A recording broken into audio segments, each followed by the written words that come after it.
여러분 안녕하세요. 오늘은 개인연금을 운용하고 있는 분들께서 특히 반가워할 만한 소식을 가져왔습니다. 현재 개인연금은 연간 납입 한도 1,800만원으로 제한되어 있고 개인연금 인출 시 종합과세 및 분리과세 대상이 되는 금액은 10년이 넘도록 1,200만원으로 고정되어 있습니다. 초고령화 사회를 앞둔 대한민국에서 퇴직연금을 통한 안정적인 노후를 준비하기에는 다소 부족한 기준입니다. 하지만 국민연금의 불신이 커지는 상황에서 개인연금의 활성화를 위한 법안이 발의되었고 앞으로 연간 납입 한도는 1,800만원에서 3,000만원으로 개인연금 인출 한도는 1,200만원에서 2,000만원으로 증가될 가능성이 높아졌습니다. 특히 매년 받는 세액공제도 소득과 상관없이 15% 공제로 일원화될 예정입니다. 개인연금 활성화 3법이 담고 있는 주요 내용에 대해 제가 그동안 공유드렸던 재원별 연금 인출과 연관지어 말씀을 드려보겠습니다. 연금 재원별 인출 순서에 대한 개념이 생소하신 분들은 우측 상단의 링크나 고정 댓글을 통한 영상을 확인하시면 이해하시는 데 도움이 되실 것 같습니다. 첫 번째로 퇴직연금 납입액 한도 증가는 재원 A를 키울 수 있습니다. 세액공제 한도인 900만원 외에는 모두 추가 납입이 되기 때문입니다. 두 번째, 분리과세 연금소득 한도 2천만원은 재원 C, D 인출 시 기존에는 1,200만원까지만 5.5%의 연금소득세를 받았고 그 이상이면 모두 종합과세 및 분리과세 대상이 되었지만 이젠 2천만원까지 인출해도 연금소득세만 납부하면 되는 것입니다. 매월 100만원을 인출하던 것을 매월 165만원까지 저율 과세로 인출을 할 수 있습니다. 납입액 세액공제는 기존에는 소득에 따라 세액공제율이 달라졌지만 이젠 연소득이 5,500만원 넘는 분들도 15%의 세액공제를 받을 수 있게 되면서 기본적으로 매년 수익률 3%를 추가 보장받을 수 있게 됩니다. 세 가지 내용 중 납입 한도 증가와 연금 인출 한도 증가에 관련해서 좀 더 상세하게 설명을 드려보겠습니다. 그동안 납입 한도 1,800만원일 때 세액공제 가능한 금액 900만원을 제외하면 매년 900만원씩 재원 A를 키울 수 있었습니다. 하지만 납입 한도가 3,000만원으로 증가 시 세액공제 받지 않는 재원 A 금액을 매년 2,100만원까지 키울 수 있습니다.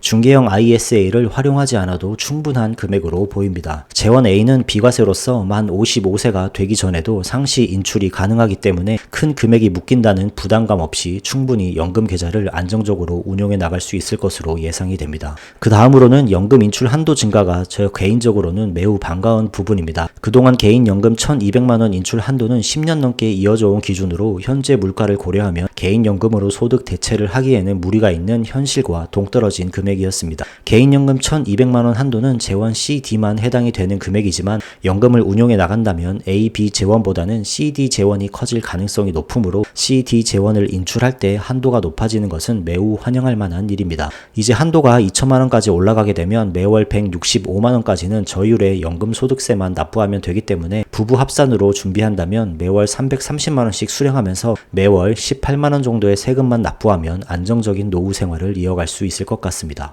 자, 그럼 마지막으로 복습 차원으로 옵션이 더욱 다양해질 연금 인출 방법에 대해 예상을 해보겠습니다. 총 3개의 계좌에서 동그라미 표시되어 있는 부분만큼 재원이 있다고 가정을 해보겠습니다. 기존에 최적의 연금 인출 방법 영상을 올렸을 때 많은 분들께서 연금저축펀드 계좌를 2개로 나눠서 운용하는 것을 추천해 주셨습니다.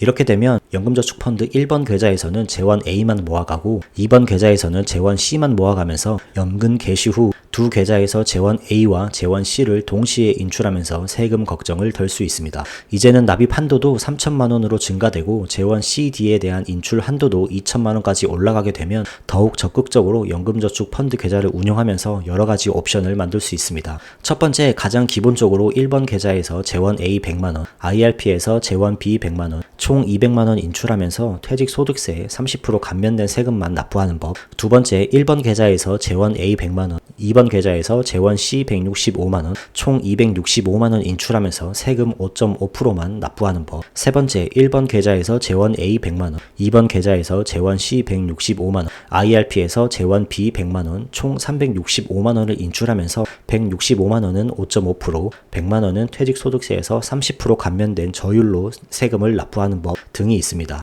이렇게 다양한 옵션으로 저율의 세금으로 연금을 인출하는 방법이 있습니다. 이러한 방법들은 모두 종합과세나 분리과세에 비해 3분의 1 정도의 세금만 내면 되는 방법이므로 연금 계좌를 운용하는 개인들에게 많은 옵션이 추가되어 행복한 상상을 할 수가 있습니다. 이뿐만 아니라 국회에서는 여러 가지 개인연금을 활성화할 수 있는 다양한 법안들이 발의되고 있습니다. 기존의 재원 CD 종합과세 대상은 1,200만 원 이상 인출할 때 해당되는데 1,300만 원을 인출하면 초과된 100만 원에 대한 세금이 아니라 1,300만 원 전체 금액에 대해 종합과세를 했지만 연금 2,400만 원 이하까지는 1,200만 원 초과하는 금액에 대해서만 10% 세금을 매기는 방법 등이 발의되어 있습니다.